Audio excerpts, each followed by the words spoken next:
Miss Opal Lee is an American treasure. My first meeting with her was in Washington, D.C. at a Congressional Black Caucus event. And while at the caucus, I received an invitation to attend a luncheon in Miss Opal's honor. I was mesmerized by her energy, her focus, and her intelligence. Little was I nor anyone else attending the luncheon that day prepared for the candor and clarity of her experiences and her vision. She's a retired teacher who also has worked as a counselor, but we best know and love her as an activist in the movement to make Juneteenth a federally recognized holiday.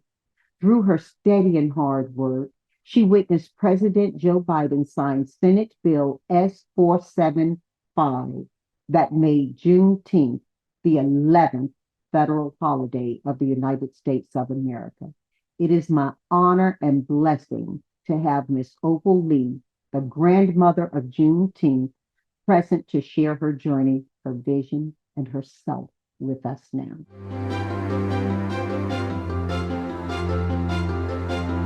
Miss Opal, let's jump right into it. I know you got to eat because you just landed from DC. It is a blessing to see you again and a privilege to speak with you today. You know, I'm excited to have you share your story with our family listening in. We call the audience who are listening to you our family. And guess what?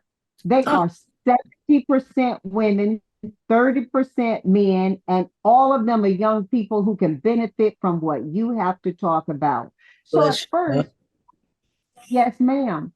I want you to talk about your tireless efforts to make Juneteenth a national holiday. I mean, your efforts have been truly remarkable and inspiring. And I think I heard you say somewhere that you were 89 years old before you even started about working to make this happen. Will you share with us that journey that led you to become such an advocate for this important cause?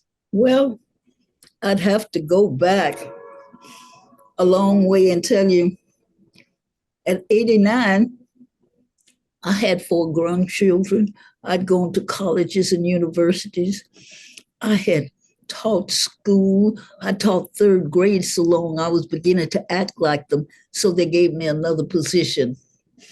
I became the visiting teacher to keep the kids in school, shoes, clothes, food, place to stay, that sort of thing. And when I retired, that followed me. And people still needed housing and food and clothes. And well, we started Opal's Farm.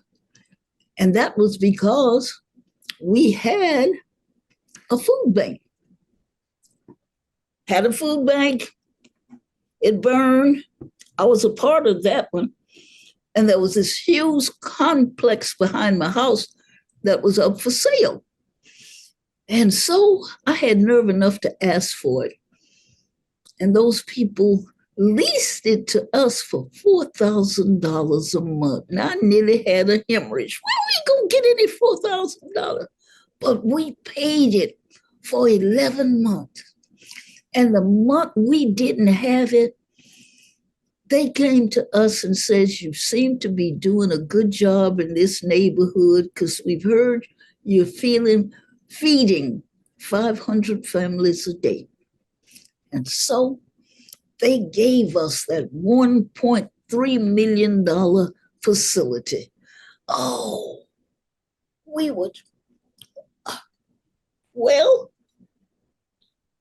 I polled people standing in line, and 66 of them said they didn't mind farming.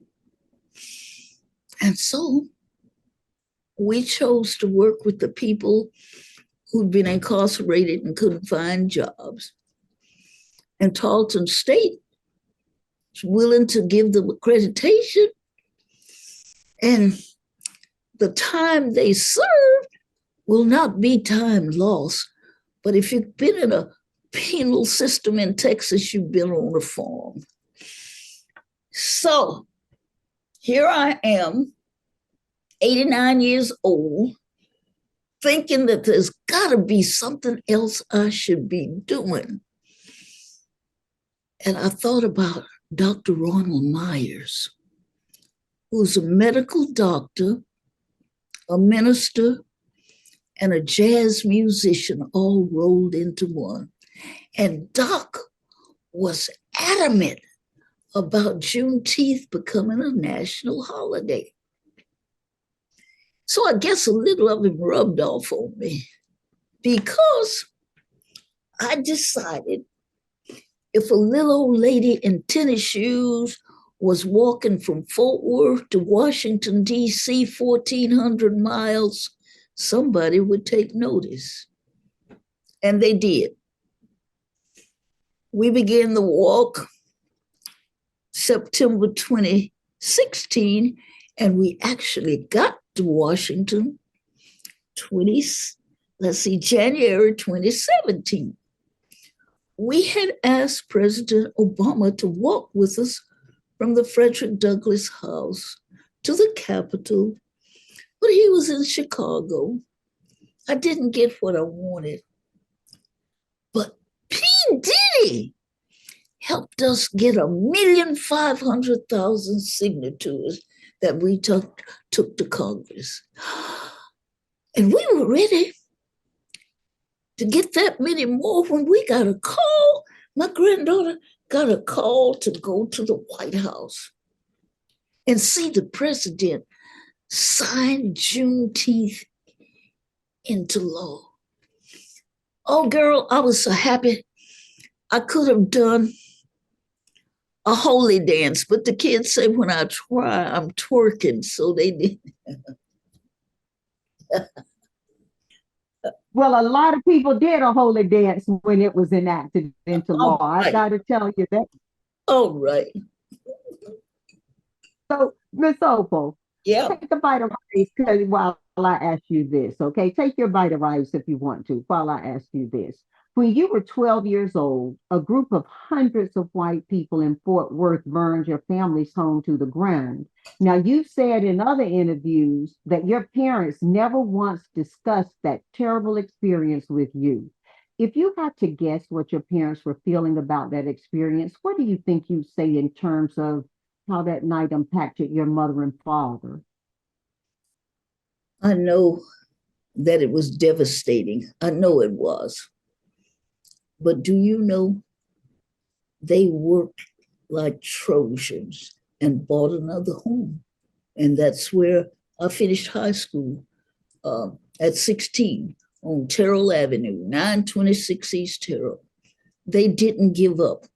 And so I think maybe some of the perseverance that I have is because of that experience.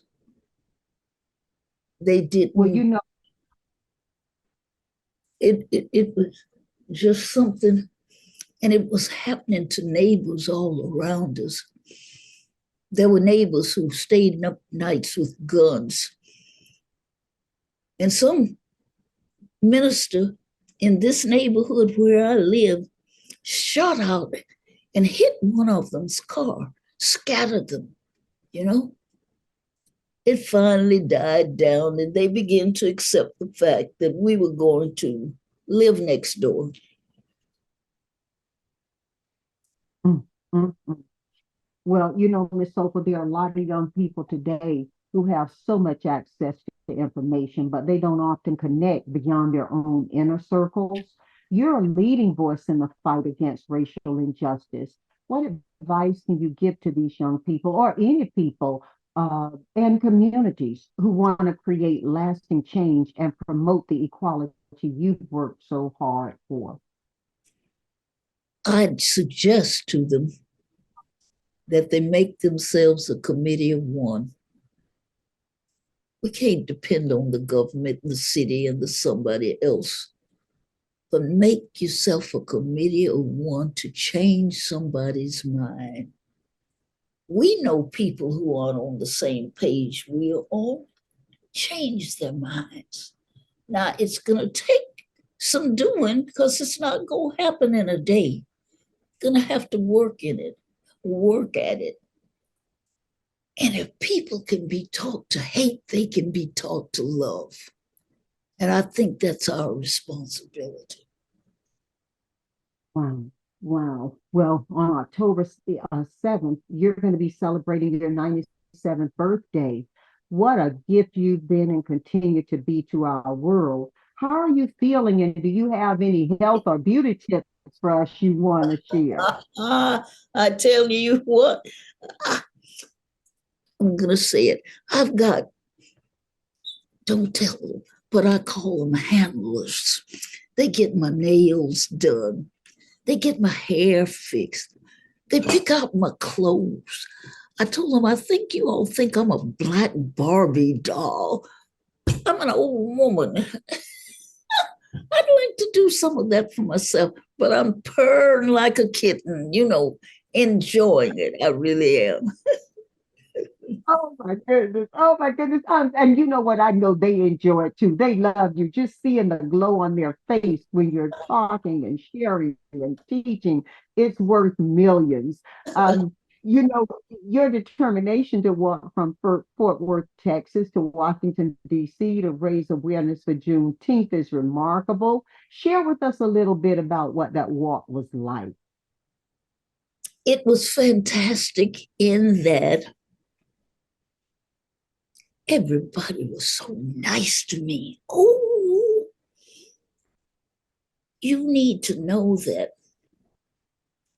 I, I started out from my church walking 2.5 miles.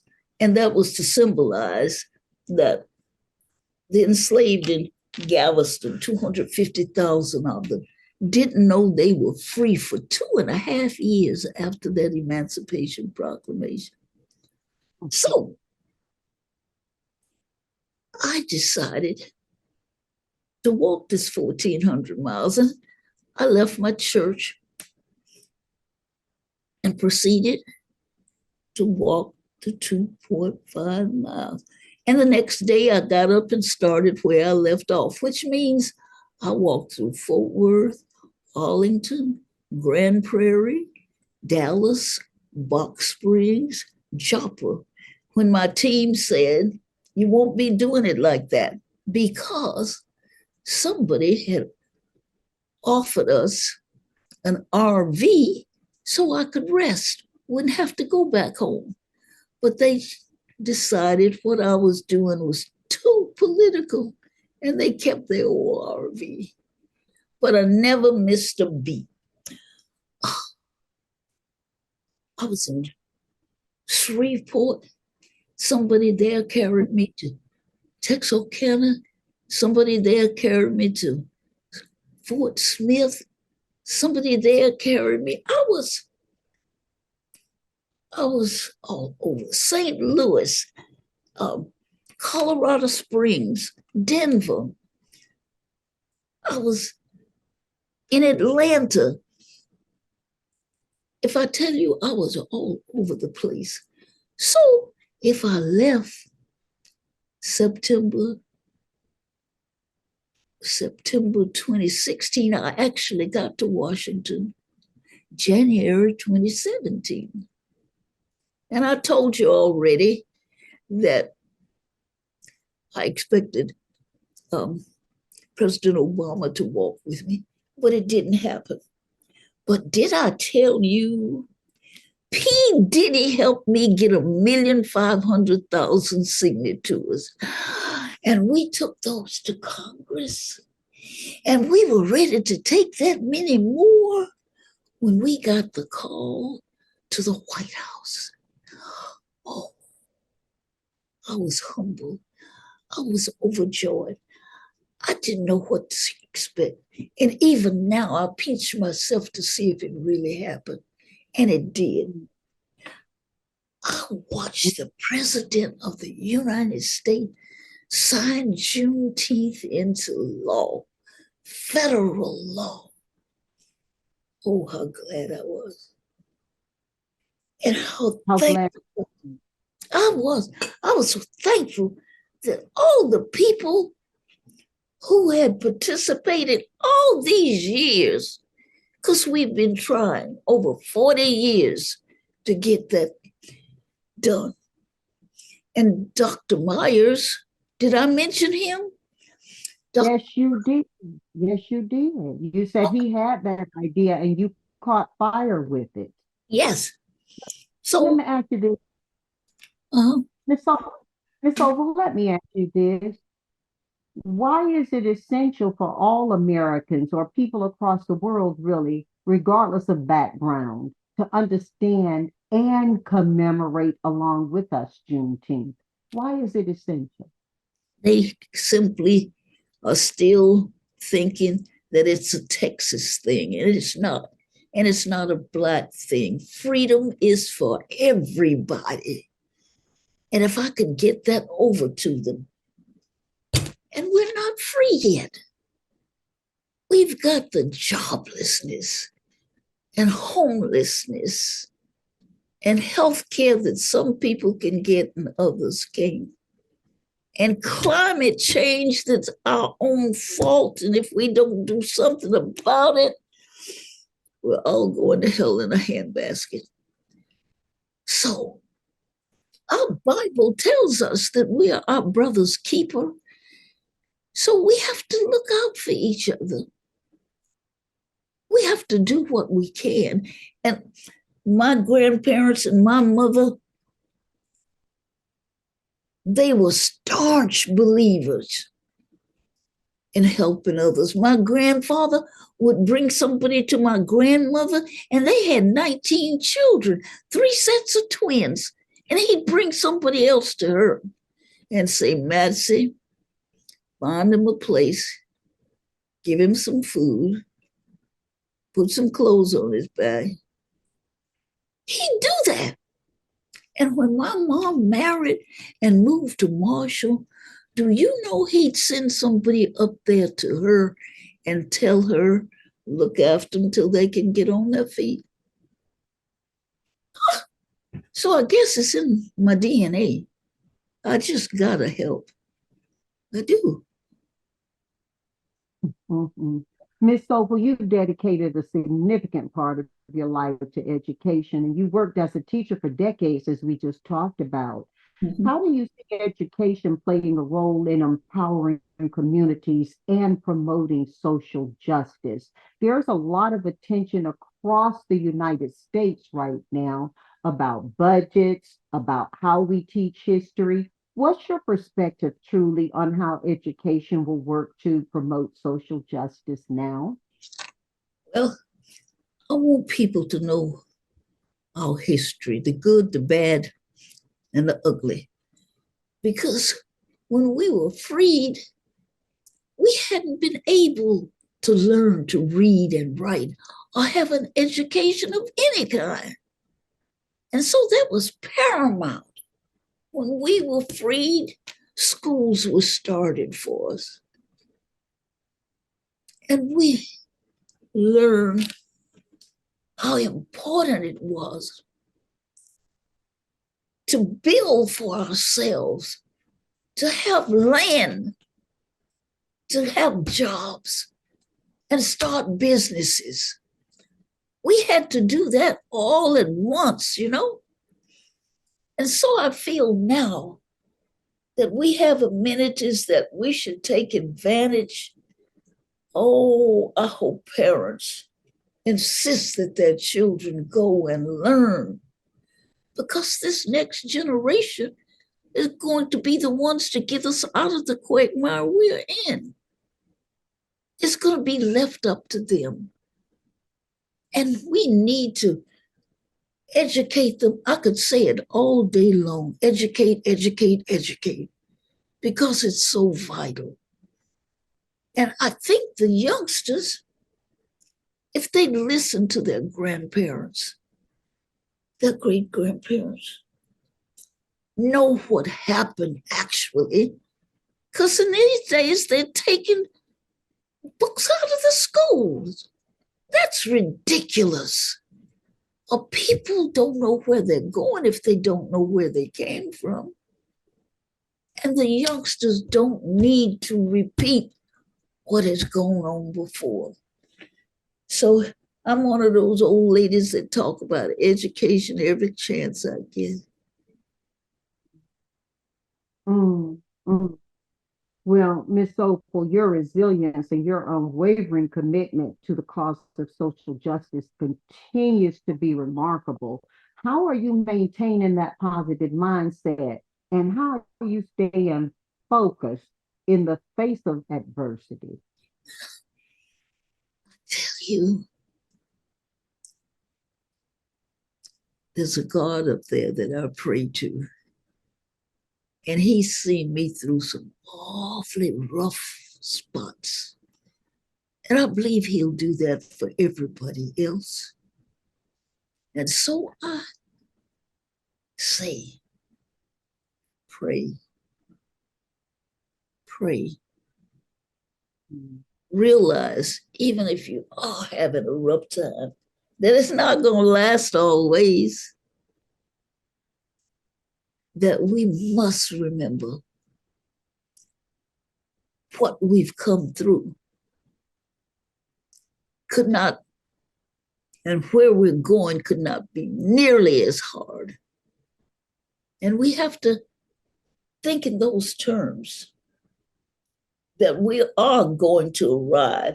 And it amuses me that people can't seem to get past how Black I am. I don't know why that bothers them. Because their whiteness doesn't bother me. And we've got so much that we could share, so much to right the wrongs and become the greatest country in the world. Miss Opal, under your guidance, Juneteenth has gained significant recognition and support, leading to recognition, as we just talked about, of becoming a federal holiday in 2021 when President Biden signed it into law. What do you hope this newfound attention will achieve in terms of advancing racial equality and fostering dialogue about our nation's history that you just spoke to? Well, I don't know how to say it. I'm hoping that Juneteenth will be a beacon, that people will understand what freedom really means. And I've said already that we're not free yet when we have the disparities that we've just got to get rid of. And it's going to take all of us, Blacks, whites, Indians, Asians, everybody's going to have to be a part of this to make it work. We can't exclude anyone. And so I just keep thinking, and I hope it happens in my lifetime, that we actually get it together. I'm looking forward to it. Well, Juneteenth is now part of a broader movement for racial justice in America. How do you envision our society evolving in the years to come when you're not here, nor am I? How do you think we're going to look? And how do you think Juneteenth supported that? I think that the housing patterns are going to get much better. The jobs for Blacks and Asians are not on that par. Jobs for Blacks and Indians and those migrating from other countries, those are going to be some tech jobs that are going to require skills that are going to pay enough for a family to have their own home, their own car, their own ability to send their children to college. All these things are going to happen for, I'm hoping, 90% of our population. I wouldn't say 100% because I know better. But our being together and learning from each other is going to be the key to our being the dominant nation in the world.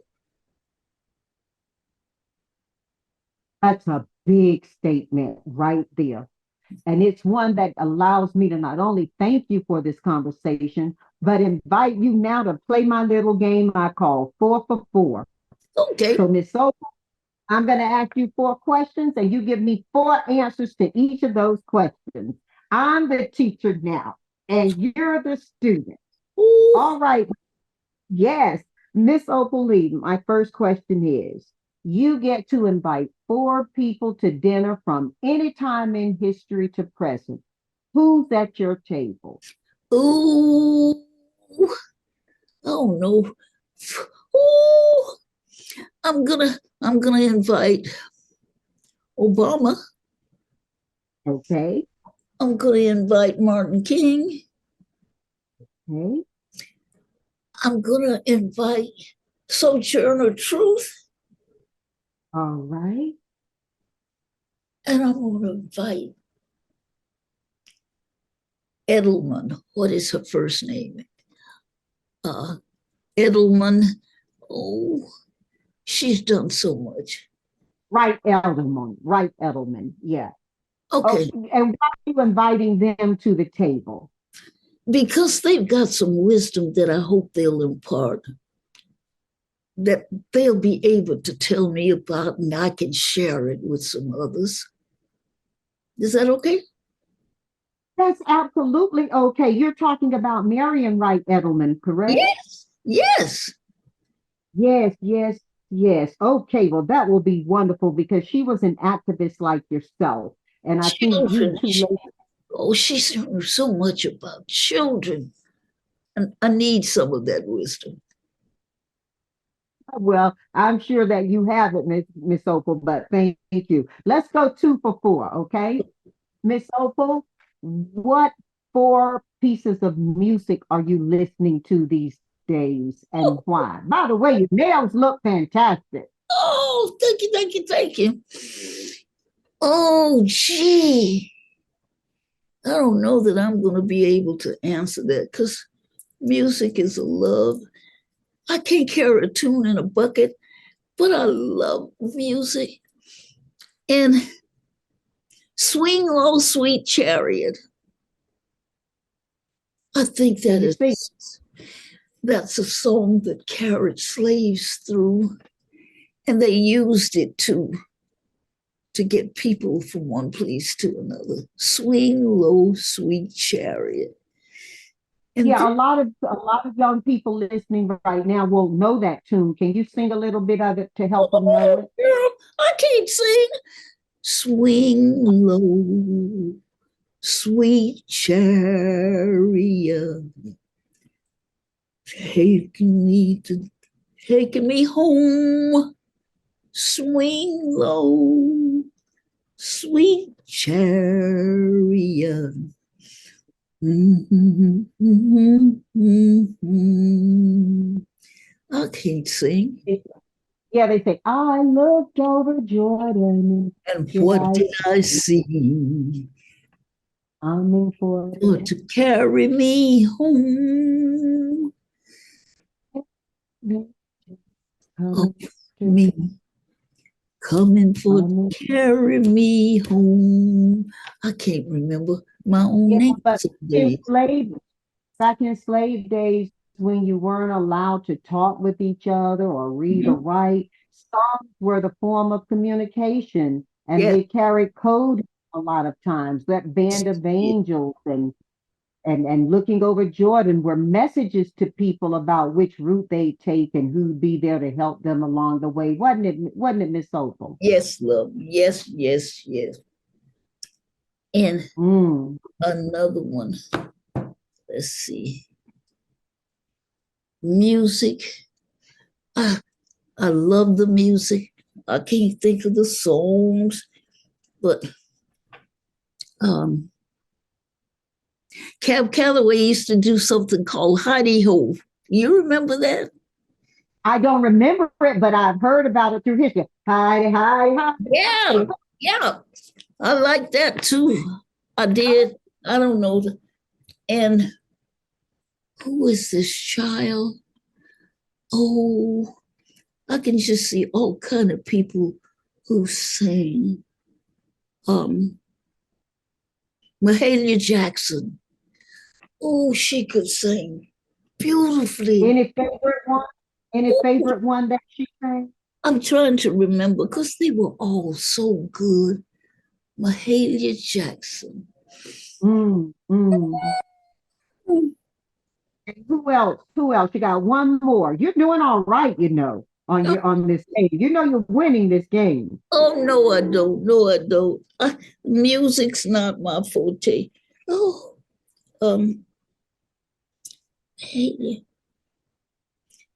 and then My mother used to love Mahalia Jackson singing "How I Got Over." ooh, that's a good one. Mm, I got oh, I can't even get a tune to it, but I love it.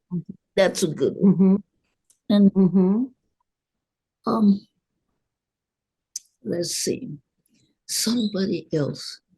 And I know music. Oh, what about Dorsey when he lost his wife? What? Tommy Dorsey. Yeah. What? No, not Tommy Dorsey. Uh, this was, Oh, I know who you're talking about. What was that song? oh, it was beautiful. He was Dorsey. composing. His name was Thomas Dorsey. He composed a lot of beautiful music. I'm thinking of the one. Which one is it? Oh, Dorsey. Oh, what was that song? Mm, it was a beauty. I know it'll come to you. I know it'll Oh, come to you. He it's was not, the father of gospel music. yes, which one are they telling you the best? He was the a father of gospel music. I'm trying to think of which song it was, but he's a good one. He's a really good one. Oh, yes.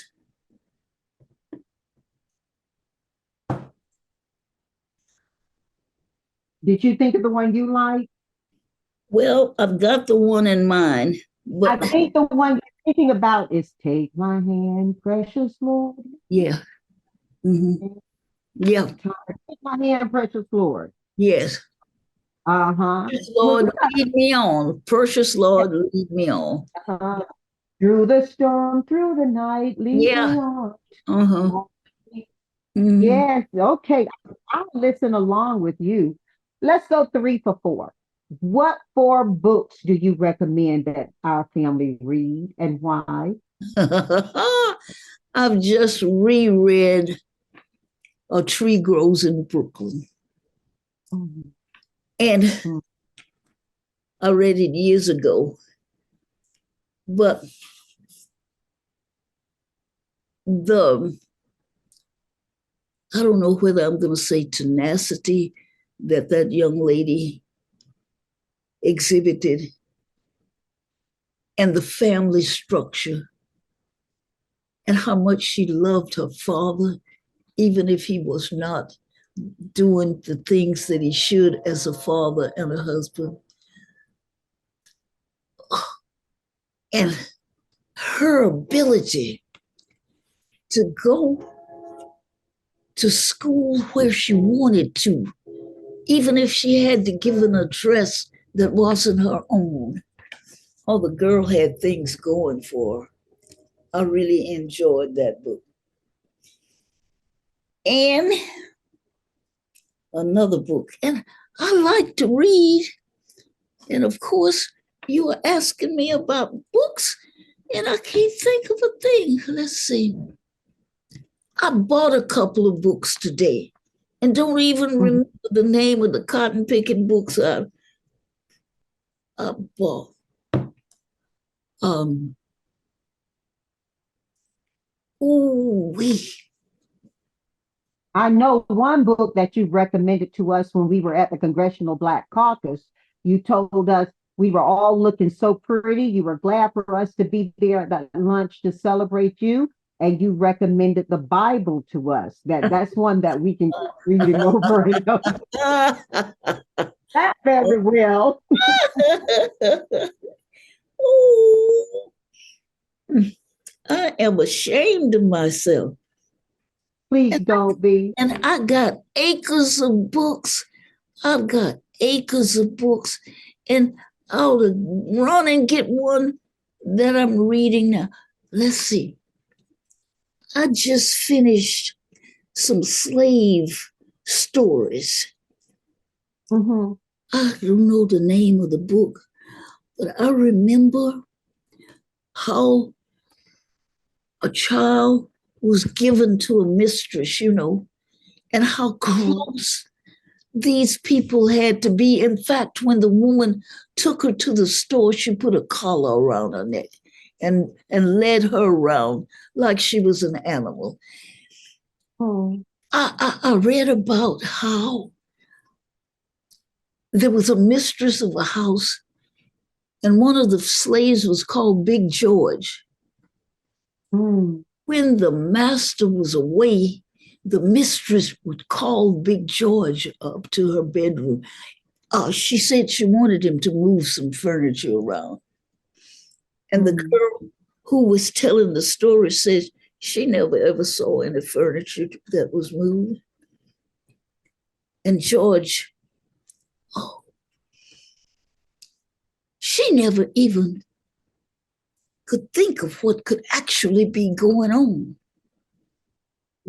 And the mistress of the house would be, so upbeat after these sessions that she had with Big George. That's one I've read. Don't ask me what the name of it is. Well, I will ask you, but I'll let you provide it to me later because I'm going to read it for myself. Okay, and I can, and it's just in the next room. Okay. Another book, another book, another book, another book. Well, I read Gone with the Wind years ago. I did that. And I've read so many books not to be able to tell you 4 of them. So if you've included the Bible as one, you've given us 4, so you're still winning. Okay, I will give you the Bible, and I'll give you the new revised version that we're using these days. Okay. That's perfect, Miss Opal. Now let's see if you can make it to 100. This is your last one. We're going 4 for 4. Okay. What are the 4 best pieces of advice you can offer our family today? And if it's advice somebody else gave to you, tell us who it was. Advice that family comes first under all circumstances. I think family comes first, and of course, there's the church and your religion, and you're thinking of God. You must have something to hold on to. And get an education. For heaven's sakes, get an education. And I don't mean everybody has to go to college, but get an education so you can support yourself, so you can support a wife. Do you know, I have a great grandchild that just finished Harvard, and his major was physics, and we went up to his graduation. He's a chess master. He loves chess. I think he's going to Japan this summer, but we're so proud of that child. And he's not the only one. There's a granddaughter who finished Howroyd this year too. But education is so important, so important. The ability to love your neighbor and help your neighbor whenever you can, because people are going to help you. And I got that from my grandfather. I want you to know, even though he and my grandmother had 19 children, they raised another child, my aunt, the oldest girl, who had a boy, 3 or 4 years old. She was in St. Louis, and she felt like it was not a decent place to raise a child. And she sent that child back to Arkansas to my grandparents. So they actually raised 20 children because he didn't get back to St. Louis till he was 14 or 15 years old. So it's important. And what's your piece of advice, Miss Opal? What's your last piece of advice? I've committed to being thorough with you and allowing you to complete. So we've got 1 minute for you to give us the last piece of advice. That it is imperative that we join forces and become one nation, get rid of the division, because we, in my estimation, are the best nation in the world, but we got ways that we can improve. And I hope I live to see the improvement. Is that enough? Oh my goodness, Miss Opal, is that enough? That is a harvest. Thank you so much. God bless you. You got another interview waiting for you right now. So I'm so glad we had this opportunity to talk.